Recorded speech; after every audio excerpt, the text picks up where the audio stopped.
চুরি করে সোনা দিয়ে গোল্ড লোন নিতে গিয়ে ধরা পড়লো 4 জন যুবক দলগাঁওয়ে।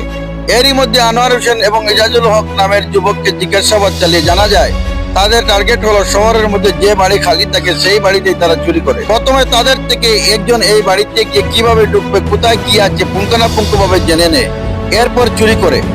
এদেরকে কোথায় থেকে ধরা হয়েছিল, কিভাবে ধরছিলেন, পুলিশের কাছ থেকে বিস্তারিত শুনুন।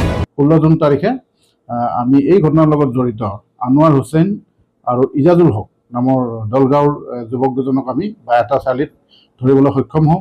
তেখেতসকলক বহুদিনৰ পৰা ফ'ল' কৰি থকা হৈছিলে আৰু তেওঁলোকৰ জবানবন্দীৰ ভিত্তিত আমি সেই একেদিনাই দলগাঁৱৰ পৰাই মেহবুব জাহান আৰু অবেইদুল ইছলাম নামৰ এই চোৰৰ লগত সহযোগ কৰা চুৰি বস্তু কিনা দুজন আকৌ ব্যক্তিক আমি কাৰ্যত কৰিবলৈ সক্ষম হ'লোঁ।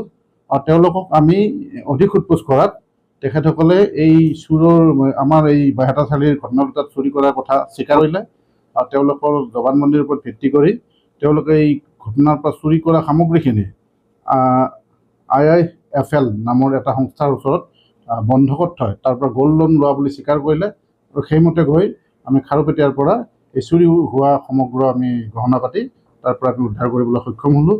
আৰু এইসমূহ গহনা পাতি আমি প্ৰপাৰলি চিজ কৰি আনিছোঁ। মান্যবৰ আদালতত আমি এইখিনি প্ৰদৰ্শন কৰিছোঁ আৰু চোৰকেইজনকো আমি মান্যবৰ আদালতৰ হুকুম মৰ্মে আমি অধিক সোধপোছৰ বাবে আমি পুলিচ ৰিমাণ্ডত আনিছোঁ আৰু তদন্ত কৰি থকা হৈছে।